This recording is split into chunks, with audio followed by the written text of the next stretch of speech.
Wanna try it? What do you think? It's not that good, is it?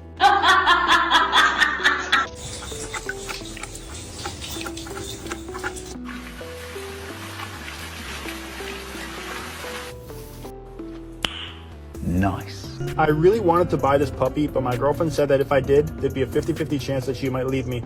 And those odds were way too risky for me, and I didn't want to take any chances. So I ended up buying 2 puppies to make sure my girlfriend leaves. Bro was bamboozled.